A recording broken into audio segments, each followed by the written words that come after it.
ఆరాధన కోసమే చిన్న వాక్యం చదువు. 71వ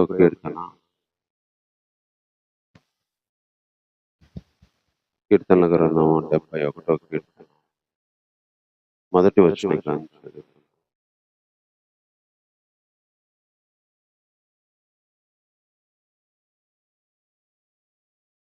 యెహోవా, నేను నీ శరణు చొచ్చి ఉన్నాను, నన్ను సిగ్గుపడనీయకుము, నన్నెన్నడూ సిగ్గుపడనీయకుము. నీ నీతిని బట్టి నన్ను తప్పించుము, నన్ను విడిపించుము. నీ చెవి యొగ్గి నన్ను రక్షించు. నేను నిత్యము చొచ్చునట్లు నాకు ఆశ్రయ దుర్గముగా ఉండుము. నా శైలము, నా దుర్గము నీవే. నీవు నన్ను రక్షింప నిశ్చయించి ఉన్నావు. నా దేవా, భక్తిహీనుల చేతిలో నుండి నన్ను రక్షించుము. కీడు చేయి వారి పట్టులో నుండి, బలాత్కారులు నీ పట్టులో నుండి నన్ను విడిపించు. నా ప్రభువా యెహోవా, నా నిరీక్షణాస్పదము నీవే. బాల్యము నుండి నా ఆశ్రయము నీవే. గర్భవాసనది మొదలుకొని నీవే నాకు ప్రాపకుడవై ఉంటివే. తల్లి గర్భము నుండే నన్ను ఉద్భవింపజేసిన వాడవు నీవే. నిన్ను గూర్చి నేను నిత్యము స్తుతిగానము చేయుదును. చిన్న మాట ప్రార్థన చేసుకుంటాం. ప్రేమ కలిగిన తండ్రి, చదువుకున్న ఈ మాటలు ప్రభా మాకు దేవా నిన్ను ఆరాధించడానికి ఉత్తమైన రీతిలో తెచ్చి మాకు పంచిపెట్టమని, అందుకు కావలసిన పరిశుద్ధాత్మ సహాయాన్ని దేవా దయచేయమని కోరుతూ ఈ ప్రార్థన మా రక్షకుడైన యేసుక్రీస్తు వారి నామములోనే ప్రార్థించి వేడుకుంటున్నాను తండ్రి. ఆమేన్. ఈ కీర్తన మరి దావీదు గారే రాసి ఉండొచ్చు అని పై కీర్తనను బట్టి కొంతమంది చెప్తారు. ఈ కీర్తనలో ఆయన చెప్తున్న మాట, దేవా యెహోవా, నీ శరణు జొచ్చాను, నన్ను సిగ్గుపడనీయకు. నీ నీతిని బట్టి నన్ను తప్పించు, నన్ను విడిపించు, నన్ను రక్షించు. నేను నిత్యము నీ దగ్గర ఉండేటట్లుగా నాకు ఆశ్రయదుర్గంగా ఉండు. ఎందుకంటే నా శైలము, నా దుర్గము నీవే. నువ్వు నన్ను రక్షింప నిశ్చయించి ఉన్నావు. భక్తిహీనుల చేతిలో నుండి రక్షించు. కీడు చేయి వారిలో నుండి, బలాత్కారుల పట్టులో నుండి నన్ను విడిపించు అంటున్నాడు. ఈ కీర్తన రాయడంలో ఉన్న ఉద్దేశం మనకు మొదటి వచనాల్లోనే అర్థమైపోతుంది. అతనికి ఉన్న పరిస్థితిని బట్టి దేవుని దగ్గరికి వచ్చాడు. దేవుణ్ణి అడుగుతున్న మాటలు, నన్ను సిగ్గుపడనీయొద్దు, నన్ను తప్పించు, నన్ను విడిపించు, నన్ను రక్షించు, నాకు ఆశ్రయముగా ఉండు. అంటే ఇవన్నీ మాటలు దేవుణ్ణి అడుగుతున్నాడంటే తను ఏదో బాధలోనో, శ్రమలోనో, ఏదో ఒత్తిడిలో ఉన్నాడు. ఆ ఒత్తిడి ఏందో మనకు 4వ వచనంలో చెప్తున్నాడు. భక్తిహీనుల చేతిలో నుండి విడిపించు, కీడు చేసే వారిలో నుంచి విడిపించు, బలాత్కారుని పట్టులో నుంచి విడిపించు. 3 ఆయన్ను వేధించే పరిస్థితులు ఇక్కడ చెప్తున్నాడు. మొదటిది భక్తిహీనులు, తర్వాత కీడు చేయవారు, తర్వాత బలాత్కారు. తన జీవితంలో వాళ్ళు ఎవరో ఇక్కడ కీర్తనలో రాయలేదు, కానీ నన్ను రక్షించు, నన్ను తప్పించు, నన్ను విడిపించు, నన్ను సిగ్గుపడనీయొద్దు, నాకు ఆశ్రయంగా ఉండు, నన్ను విడిపించి అని చెప్పి దేవుని గురించి చెప్తా, ఇదిగో పలానోళ్ళ చేతిలో నుంచి, భక్తిహీనుల చేతిలో నుంచి, కీడు చేయాలనుకున్న వాళ్ళ చేతిలో నుంచి, బలాత్కారుల పట్టులో నుంచి నన్ను తప్పించు అంటున్నాడు. అంటే ఈయనకున్న బాధ మరి మనుషుల నుంచి కలుగుతుంది అని మనకు అర్థమవుతుంది. దావీదు బహుశా రాసి ఉంటే కీర్తన సౌలు జనాలు, ఇంకా ఎంతో మంది దావీదును తరిమిన సందర్భాలు మనకు కనిపిస్తాయి. సొంత కుమారుడు తరిమాడు. ఇంకా ఎంతో మంది దావీదును తరిమితే అరణ్యములో ఒక కుక్కలాగా, ఒక పిచ్చి వాడిలాగా పారిపోయి తరమబడే పరిస్థితి ఎన్నో సందర్భాల్లో దావీదు లైఫ్ లో మనకు కనిపిస్తుంది. కానీ అలాంటి పరిస్థితిలో కూడా ఆయన చెప్పిన ఒక అద్భుతమైన మాట ఏంటంటే 5వ వచనం చెప్తున్నాడు, నా నిరీక్షణ ఆస్పదము ప్రభువా యెహోవా నీవే. బాల్యము నుంచి కూడా నా ఆశ్రయము నువ్వే. గర్భంలో నుంచి మొదలుకొని నీవే నాకు ప్రాపకుడవై ఉంటివి. తల్లి గర్భము నుంచి కూడా బయటికి తెచ్చింది నువ్వే. అందుకే నేను నిన్ను నిత్యము స్తుతిగానము చేస్తాను అంటున్నాడు. ఇలాంటి ఒక పరిస్థితుల్లో కూడా తను తరమబడుతూ, తను రక్షించమని వేడుకుంటూ, దేవుని దగ్గర విడిపించు అని బతిమలాడుకుంటూనే దేవుని దగ్గర తనకున్న ధైర్యాన్ని చెప్తున్నాడు. నా నిరీక్షణాస్పదం. నాకు ఏదన్నా నిరీక్షణ ఉందంటే అది నువ్వే తండ్రి. నాకు ఆశ్రయము బాల్యం నుంచి నువ్వే. తల్లి గర్భంలో నుంచి మొదలుకొని నాకు ప్రాపకుడివి, నన్ను పోషించిన వాడవి. తల్లి గర్భం నుంచి ఉద్భవింపజేసిన వాడవి. అంటే నా జీవితంలో నా నిరీక్షణాస్పదం నువ్వే. అంటే నేను ఏదైనా నిరీక్షణ పెట్టుకోవచ్చు, ఆశ పెట్టుకోవచ్చు ఈ పరిస్థితిలో అని అనుకుంటే అది నువ్వే. ఈవెన్ బాల్యం నుంచి కూడా నాకు ఆశ్రయంగా ఉన్నావు. ఈవెన్ గర్భవాసం అనేది మొదలుకొని కూడా నాకు ప్రాపకుడిగా, పోషకుడిగా ఉన్నావు. నా తల్లి గర్భం నుంచి బయటికి తెచ్చింది నువ్వే. అందుకే నేను నిత్యము స్తుతిగానము చేస్తాను అంటున్నాడు. ఈరోజు మనం దేవుణ్ణి ఎందుకు ఆరాధించాలంటే మనకు సంతోషం ఉందని కాదు, పరిస్థితులన్నీ అనుకూలంగా ఉన్నాయని కాదు. కొన్నిసార్లు తరం పడుతున్నా, కొన్నిసార్లు సిగ్గుపరచబడుతున్నా, కొన్నిసార్లు రక్షించు, విడిపించు, దేవా నాకు ఆశ్రయంగా ఉండు అని చెప్తూనే దేవుణ్ణి బట్టి కలిగే ధైర్యమే ఆరాధన అంటే. మన మాటలతో చెప్పేది కాదు ఇది.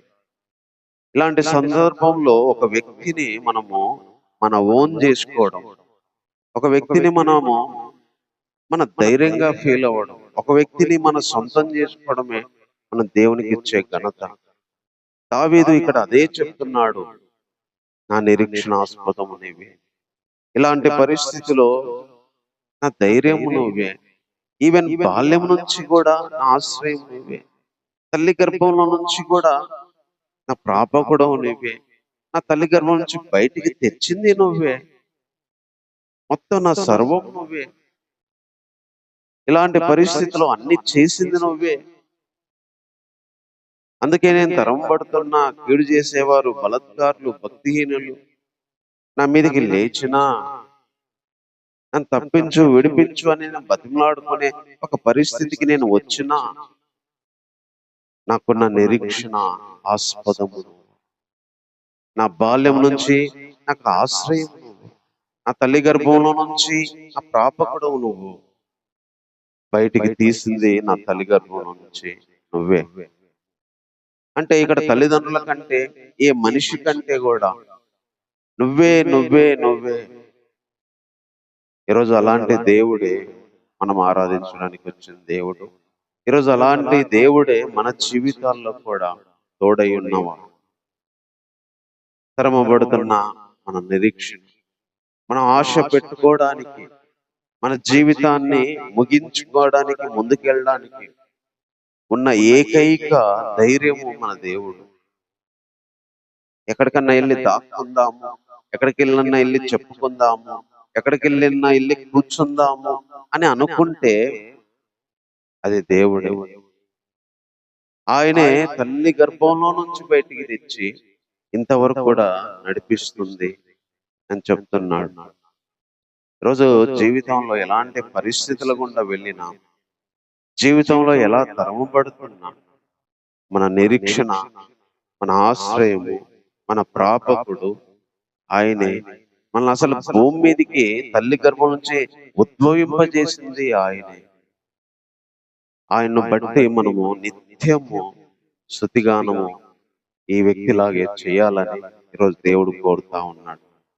తర్వాత 7వ వచనం కాంచి ఏం చెప్తున్నాడంటే, నేను అనేకులకు వింతగా ఉన్నాను, అయినా సరే నాకు బలమైన ఆశ్రయము నువ్వే. నీ కీర్తితో నీ ప్రభావ వర్ణనతో దినమంతా నా నోరు నిండి ఉన్నది. వృద్ధాప్యమందు నన్ను విడనాడకుము, నా బలము క్షీణించినప్పుడు నన్ను విడువకుము. నా శత్రువులు నన్ను గురించి మాట్లాడుకుంటున్నారు, నా ప్రాణం కొరకు పొంచి ఉన్నవారు కూడి ఉన్నారు, కూడి ఆలోచన చేస్తున్నారు. దేవుడు వాణ్ణి విడిచాడు, తప్పించేవారు లేరు, వాణ్ణి తరిమి పట్టుకోండి అని వారు అనుకుంటున్నారు. దేవా, నాకు దూరంగా ఉండకము, నా దేవా నా సహాయానికి త్వరపడి రమ్ము. నా ప్రాణ విరోధులు సిగ్గుపడి నశించదుగాక, నాకు కీడు చెయ్య చూచేవాళ్ళు నింద పాలై మౌనం భంగము నొందుదురుగాక. ఇక్కడ ఈ దావీదు లేదా ఈ కీర్తనకారుడు చెప్పిన మరో మాట ఏంటంటే, నేను అనేకులకు వింతగా ఉన్నాను, అయినా సరే నా బలమైన ఆశ్రయము నువ్వు. నీ కీర్తితో నీ ప్రభావనతో దినమంతా నా నోరు నింపబడి ఉంది. నా శత్రువులు మాట్లాడుకుంటున్నారు, నా ప్రాణం కోసం పొంచి ఉన్న వాళ్ళు మాట్లాడుకుంటున్నారు. దేవుడు అన్ను విడిచిపెట్టాడు, వాడికి సాయం చేసేవాడు లేడు అని చెప్పి వాళ్ళు అనుకుంటున్నారు. వృద్ధాప్యం వచ్చే వరకు నన్ను విడనాడొద్దయ్యా, నా బలము క్షీణించేంత వరకు నన్ను విడిచిపెట్టద్దు అని చెప్తున్నాడు. అంటే జీవితం ఒక వింతలాగా జనాలకు కనిపించిన ఎంతో మంది ఆ వింత జీవితాన్ని చూసి నానా మాటలు మాట్లాడుకుంటున్నారు. దేవుడు లేడు, విడిచిపెట్టాడు, ఈ జీవితం ఇట్లా అయిపోయింది అని అనుకుంటున్నా. దావీదు చేసిన పని, నా ఆశ్రయము, నా బలమైన కోట, నీ గురించి, నీ మాటల గురించి, నీ యొక్క తలంపులతో రోజంతా నా నోరు నింపుకుంటాను. అంటే దేవుణ్ణి ఆరాధించడానికి, దేవుణ్ణి వర్ణించడానికి మనుషులు ఎవరు లేకపోయినా, మన గురించి ఎలా మాట్లాడుకున్నా, పొంచి ఉన్నవారు, ప్రాణం తీయాలనుకునే వాళ్ళు, అవి పరిస్థితులైనా, వింతగా జీవితం విచిత్రంగా కనిపించిన, నా బలమైన ఆశ్రయం నువ్వు, నా బలమైన ఆశ్రయం నువ్వు. నన్ను వృద్ధాపం వచ్చేంత వరకు, నా బలము క్షీణించిపోయే వరకు నన్ను వదిలిపెట్టొద్దు. అంటే ఒక వ్యక్తి దేవుణ్ణి ఎంత గౌరవిస్తున్నాడో, దేవునితో ఒక వ్యక్తి జీవితం ఎంత పెనవేసుకొని ఉందో ఈ వచనాల్లో మనకు అర్థమవుతుంది. ఆరాధన అంటే ఏదో మాటలతో మనం చెప్పేది కాదు, ఇది అనుబంధం, ఒక బంధం, ఒక రిలేషన్. ఇది దేవునితో ఒక లైఫ్. ఇది నా జీవితం అనేకులకు వింతగా ఉన్నా, నా ప్రాణం తీసే వాళ్ళు అనేక విధాలుగా నా గురించి మాట్లాడుకున్నా, నా బలమైన ఆశ్రయము నీ గురించి రోజంతా నా నోరు నింపుకుంటున్నాను అంటున్నాడు. ఈరోజు దేవుణ్ణి ఆరాధించడానికి మన గురించి అందరూ మంచిగా మాట్లాడాల్సిన అవసరం లేదు. మన గురించి ఎలా మాట్లాడుకున్నా, మన జీవితాన్ని చూసి వింతగా చూసినా, ప్రతి వ్యక్తికి పర్సనల్ గా ఉన్న ధైర్యం ఏంటంటే అది దేవుడే. ప్రతి వ్యక్తికి పర్సనల్ గా ఉన్న నమ్మకము దేవుడే. ప్రతి వ్యక్తికి పర్సనల్ గా ఆరాధించగలిగే స్థానము దేవుడే. ఎందుకంటే దేవుడు వాళ్ళకి ఏమై ఉన్నాడో వాళ్ళకు మాత్రమే తెలుసు. దేవుడు ఆ స్థితిలో వాళ్ళకి ఎంత బంధమో వాళ్ళకే తెలుసు. ఇక్కడ ఈ భక్తుడు కూడా అదే చెప్తున్నాడు. జనాలకు వింతగా ఉంది, నా గురించి దేవుడు వదిలిపెట్టాడని మాట్లాడుకుంటున్నారు, అయినా సరే నీ గురించి నా నోరు నింపుకుంటా రోజంతా, నువ్వు నాకు బలంగా ఉన్నావు అని చెప్తున్నాడు. ఈరోజు దేవునితో అలాంటి ఒక అనుబంధాన్ని, ఒక అనుభవపూర్వకమైన సంబంధాన్ని, హృదయంలో నుంచి ఒక భావాన్ని మనం వ్యక్తం చేయడమే దేవునికి మనం ఇవ్వగలిగే నిజమైన ఆరాధన. దేవునికి మనం చేయగలిగే నిజమైన ఆరాధన. మన జీవితం ఎంతగా అనిపించినా కూడా, మన జీవితాన్ని చూసి ఎవరు ఎట్లా మాట్లాడుకున్నా కూడా బలంగా దేవుని చేసుకొని, బలమైన దేవుని మాటలతో మన హృదయాన్ని నోరును నింపుకోవడం ప్రతి భక్తునికి దేవుడిచ్చిన వరంలాగా మనం భావించాలి. అదే ఈ కీర్తనకారుడు చెప్తున్నాడు. తర్వాత ఇంకా ఏం చెప్తున్నాడంటే, దేవా, నేను మరి ఎక్కువగా నిన్ను కీర్తిస్తాను, ఎల్లప్పుడూ నిరీక్షిస్తాను. నీ నీతిని, నీ రక్షణను నా నోరు దినమెల్లా వివరిస్తుంది. అవి నాకు ఎన్న శక్యము కావు. ప్రభువు అయిన యెహోవా యొక్క బలవత్కార్యములను బట్టి నేను వర్ణింప మొదలు పెట్టేదను. నీ నీతిని బట్టి మాత్రమే నేను వర్ణించేదను. దేవా, బాల్యము నుండి నీవు నాకు బోధిస్తా వచ్చావు. ఇంతవరకు నీ ఆశ్చర్య కార్యములు తెలుపుతూనే వచ్చింది. ఇక్కడ మరో మాట ఏం చెప్తున్నాడంటే, దేవా, ఎప్పుడు నీ గురించి నిరీక్షిస్తా, మరెక్కువ కీర్తిస్తా, దినమెల్లా నీ రక్షణ గురించి, నీతి గురించి మాట్లాడతా, నీ బలవత్కారాలను గురించి నేను వర్ణిస్తా. ఎందుకంటే బాల్యం నుంచి నాకు బోధిస్తా వచ్చావు. ఇంతవరకు నీ ఆశ్చర్య కార్యాలు తెలుపుతూనే వచ్చినవి. దేవునిలో ఉన్న మన ధైర్యం ఏంటంటే, దేవుడు ఎలాంటి వాడో మనకు దేవుళ్ళకి వచ్చిన ప్రారంభం నుంచి తెలుసు. మధ్యలో ఎన్నో శ్రమల గుండా వెళ్ళినా, పోరాటాల గుండా వెళ్ళినా, మొదట్లో నుంచి ఆయన మనల్ని, చిన్నప్పటి నుంచి ఆయన దేవుళ్ళో మనల్ని ఎలా రక్షించుకుంటూ వచ్చాడో, మనకి ఏమేం బోధించుకుంటూ వచ్చాడో, ఎన్ని ఆశ్చర్యక్రియలు చేసుకుంటూ వచ్చాడో అది మనకు తెలుసు. భక్తుడు అదే చెప్తున్నాడు, బాల్యం నుంచి నాకు బోధిస్తా వచ్చావు, ఇంతవరకు కూడా నీ ఆశ్చర్య కార్యాలు తెలుపుతూనే వస్తున్నావు. దేవుడు ఈ రోజు మనకు ఆశ్చర్య కార్యము చేయడం కాదు, మన బాల్యం నుంచే చేసుకుంటూ వస్తున్నాడు. మన బాల్యం నుంచే చెప్పుకుంటూ వస్తున్నాడు. ఎన్నో మాటలు, ఎన్నో విధాలుగా దేవుడు మనతో మాట్లాడుతూనే వచ్చాడు. ఎన్నో అద్భుతాలు, ఆశ్చర్యక్రియలు చేస్తూనే వచ్చాడు. అది మనము తలంచుకొని, బాల్యం నుంచి మనకి ఎలా దేవుడు బోధిస్తూ వచ్చాడు, బాల్యం నుంచి ఎన్నెన్ని ఆశ్చర్యకార్యాలు చూపిస్తూ మన జీవితాన్ని ఇంతవరకు తెచ్చాడు, అది తలంచుకొని నిరీక్షణతో దేవుణ్ణి దినమెల్లా ఆరాధించవచ్చు అని చెప్పి ఈ భక్తుడు చెప్తా ఉన్నాడు. అందుకనే ప్రజెంట్ దేవుడు ఏం చేయలేదనేది కాదు మనం చూడాల్సింది, గతములో మన జీవితం దేవుళ్ళకి వచ్చినాల నుంచి ఎన్నెన్ని విషయాలు మనకు బోధించాడో, నేర్పించాడో ఆలోచించాలి. ఎన్నెన్ని అద్భుతాలు, ఆశ్చర్యక్రియలు చేశాడో ఆలోచించాలి. అవి ఆలోచించినప్పుడు చేసింది మనము, చెప్పింది మరి ఒకసారి గుర్తు చేసుకున్నప్పుడు, ఎన్నిసార్లు దేవుడు మాట్లాడి ఆదరించకపోయేస్తే మనం బ్రతికే వాళ్ళం కాదు. ఎన్ని అద్భుత కార్యాలు పీకల మీదకి వచ్చి ప్రాణం పోయే పరిస్థితులు మనల్ని ఎదుర్కొన్నప్పుడు, అనేక పోరాటాల్లో, సుడిగుండాల్లో, కన్నీళ్లలో, జీవితము నిరాశల్లో కూడా ఎన్ని ఆశ్చర్య క్రియలతో దేవుడు మనల్ని ఇంతవరకు నడిపించాడు, ఇంతవరకు బోధిస్తూ, వినిపిస్తూ, మాట్లాడుతూ తీసుకొచ్చాడు. అది తలంచుకొని దేవుని మనము నిత్యము స్తుతిస్తూ రావాలి. అది తలంచుకొని దేవుని మనం నిత్యం ఆరాధిస్తూ రావాలని చెప్పి ఈ కీర్తనకారుడు చెప్తా ఉన్నాడు.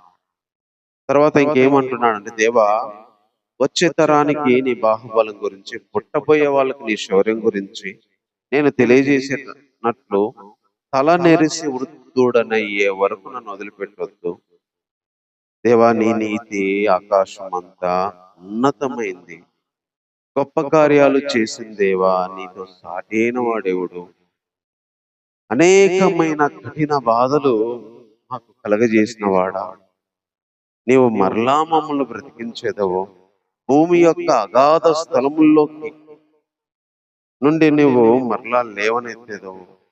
నా గొప్పతనాన్ని వృద్ధి చేయము, నా తట్టు మరలి నాకు నెమ్మది కలుగ చేయము. నా దేవా, నేను కూడా నీ సత్యాన్ని బట్టి స్వరమండల వాద్యముతో నిన్ను స్తుతించెదను. ఇశ్రాయేలు పరిశుద్ధ దేవ సితారతో నిన్ను కీర్తిస్తాను. నేను నిన్ను కీర్తించేటప్పుడు నా పెదవులు నీవు విమోచించిన ఈ నా ప్రాణమును నిన్ను గురించి ఉత్సాహధ్వని చేయును. నాకు కీడు చేసేవారు సిగ్గుపడి ఉన్నారు, వారు అవమానం పొంది ఉన్నారు. కాగా నా నాలుక దినమెల్లా నీ నీతిని వర్ణించును. ఇక్కడ ఏం చెప్తున్నా మరో మాట, తల నెరిసి వృద్ధుడనయ్యేంత వరకు వదిలిపెట్టొద్దు. నీ నీతి మహాకాశం అంత గొప్పది, గొప్ప కార్యాలు చేసిన వాడవు నువ్వు, నీకు సాటి అయిన వాళ్ళు లేడు. అట్ ద సేమ్ టైం అనేకమైన కఠిన బాధలు కలగజేసిన వాడా, నీవు మరలా మమ్మల్ని బ్రతికించేదవు, మరలా మమ్మల్ని భూమి యొక్క అగాధ స్థలముల నుంచి లేవనెత్తేదవు. గత సంవత్సరాల్లో మన జీవితంలో ఎన్నో కఠినమైన బాధలు దేవుడు అనుమతించాడు. ఎన్నో పోరాటాలు, ఎన్నో సుడిగుండాలు, ఎన్నో అవమానాలు, ఎన్నో మాటలు, కన్నీళ్ళు, ఎన్నో కఠినమైన బాధలు, బ్రతకలేనంత బాధలు, మొయ్యలేనంత బాధలు, సాగలేనంత బాధలు, అనేకమైన కఠినమైన బాధల గుండా తుల్లగొట్టబడినప్పుడు, మన జీవితము వితలమైపోయినప్పుడు, అల్లకూలమైపోయినప్పుడు, అనేక దెబ్బలు తగిలినప్పుడు, అలాంటి యొక్క పరిస్థితుల్లో కూడా మనం బ్రతికించాడు ఆయన.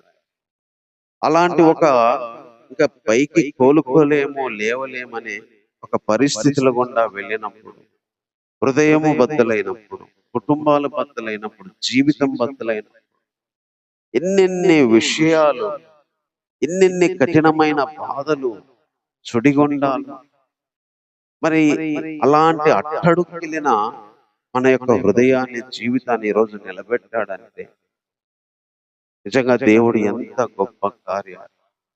సాతాను మనల్ని పట్టుకొని జీవితాల మీద పడి, కుటుంబాల మీద పడి, అనేక శోధనలతో, పోరాటాలతో అల్లకోలం చేసినప్పుడు, అనేక పరిస్థితులు కుటుంబాల మీదకి రప్పించినప్పుడు, ఎన్నెన్ని విషయాల్లో దేవుడు మనల్ని కాపాడాడు, ఎన్నెన్ని కఠినమైన బాధల్లో నుంచి మనల్ని విడిపించాడు, ఎన్ని విషయాలు ఆయన చేశాడో అవి తలంచుకుంటే ఈరోజు మన ప్రాణం బ్రతికి ఉంది అంటే కూడా ఆ బాధల్లో మనం బతికించబడి, ఈరోజు మనం సజీవుల్లో ఉన్నాము అంటే, అలాంటి బాధలను తట్టుకొని నిలబడ్డాము అంటే, ఈరోజు బ్రతికి ఆయన సన్నిధిలో కూర్చున్నామంటే, అనేకమైన కఠిన బాధలు కలగజేసిన ఆయనే ఈరోజు ఆ బాధల్లో నుంచి విడిపించి దేవుని సన్నిధిలో నిలబెట్టాడు అంటే అది దేవుని గొప్పతనం.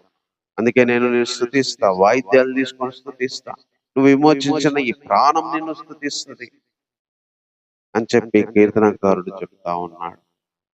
ఈరోజు మన జీవితంలో ఎన్నో కఠినమైన బాధ, ఎన్నో పోరాటాలు, గత సంవత్సరాల్లో ఎన్నో సుడిగుండాలు, ఎదురు దెబ్బలు, అవమానాల్ని దాటించాడు.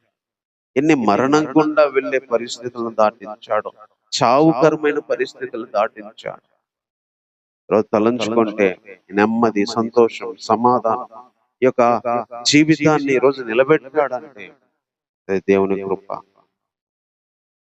కాబట్టి ఈ యొక్క భక్తుని అనుభవం ఈరోజు మన అనుభవం అవ్వాలి. ఇలాంటి అనుబంధాన్ని దేవునితో మనం కలిగి ఉండాలి. అదే ఈరోజు మనం నిజంగా దేవునికి ఇవ్వగలిగే ఆరాధన. కాబట్టి మాటలను బట్టి మనం కళ్ళు వంచి కళ్ళు మూసుకొని దేవుణ్ణి మనం ఎదుట ఉంచుకొని ఆయనతో మనకున్న అనుబంధం ఇలాంటిది అని చెప్పగలిగితే అదే మనకు నిజమైన ఆరాధన. దేవా, నన్ను విడిపించు, తప్పించు, రక్షించు, సిగ్గుపడనీయొద్దు అని చెప్తూ, నా నిరీక్షణ నువ్వయ్యా, నా బాల్యం నుంచి కూడా నా ప్రాపకుడవు నువ్వే, నా ఆశ్రయం నువ్వే, తల్లి గర్భం నుంచి కూడా బయటికి తీసుకొచ్చింది నువ్వే, నా ధైర్యం నువ్వే, నా నమ్మకము నువ్వే. ఎలాంటి పరిస్థితుల గుండా వెళ్తున్నా కీడు చేసేవారు, బలత్కారులు, భక్తిహీనులు నా మీదకి లేచిన నా ధైర్యము, నా ప్రాపకుడవు, నా నమ్మకము, నా నిరీక్షణ నువ్వే అనే భావనతో ఈరోజు మనం దేవుణ్ణి ఆరాధిద్దాం. నా జీవితం అనేకులకు వింతగా ఉంది, అయినా నా బలమైన కోట నువ్వు అన్నాడు. నా జీవితం ఎలా కనిపించినా, ఎలా చూసినా నా గురించి ఎట్టో మాట్లాడుకుంటున్నాడు, విడిచిపెట్టాడు అని, అయినా నీ గురించి నా నోరు నింపుకుంటా. నీ గురించే నా ధ్యానము, నీ గురించే నా ధ్యాస. నా జీవితం వింతగా ఉన్నా, నా గురించి మాట్లాడుకున్నా, నేనైతే నా బలము నువ్వు అనుకుంటా. నీ గురించే నా రోజంతా నా నోరు నింపుకుంటా అని చెప్పగలగడమే మన నిజమైన ఆరాధన.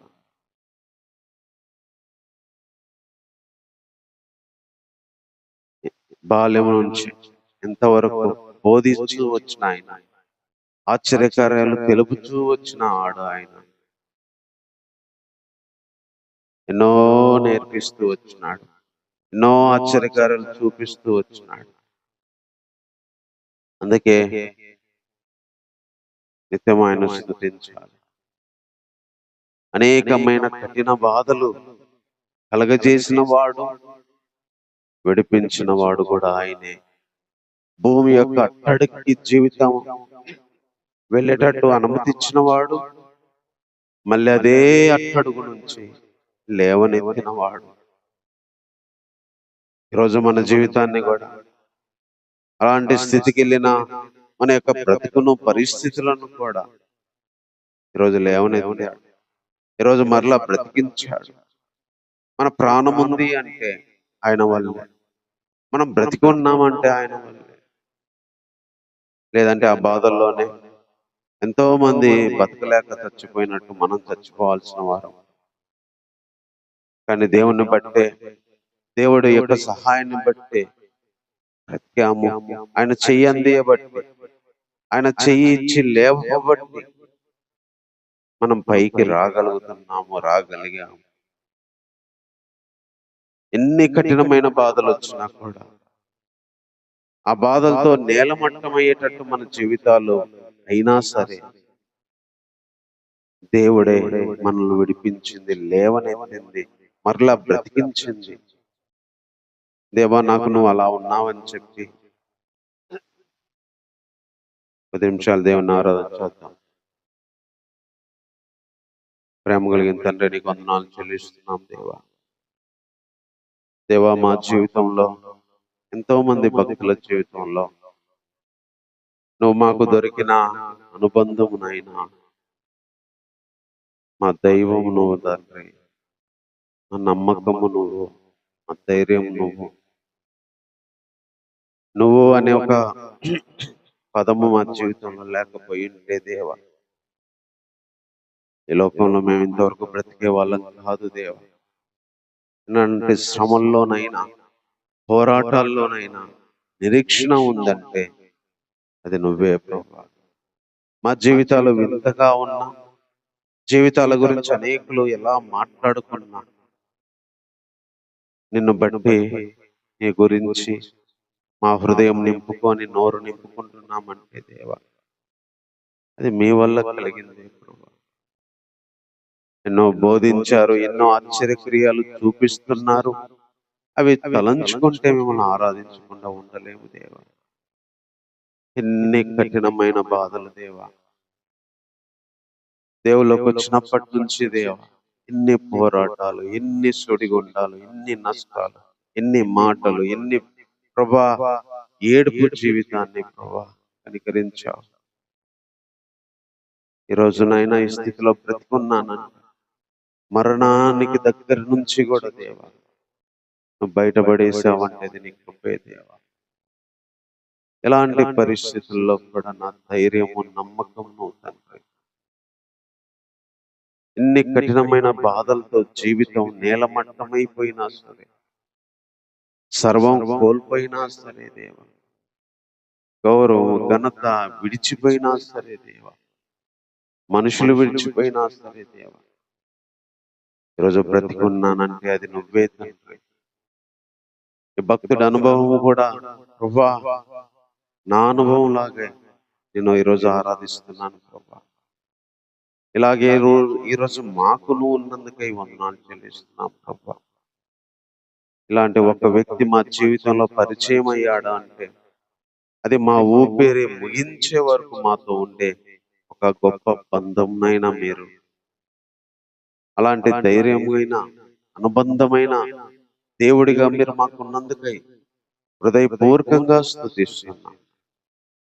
అలాంటి దేవుడు ఉన్నావు కాబట్టి వింతగా ఉన్న, తరంబడుతున్న, పోరాటాలు గుండా వెళ్తున్నా, కఠిన బాధలు అనుభవిస్తున్నా మేము ముందుకు వెళ్ళగలము, వెళ్తున్నాము, అది కేవలం నీ కృపే దేవా.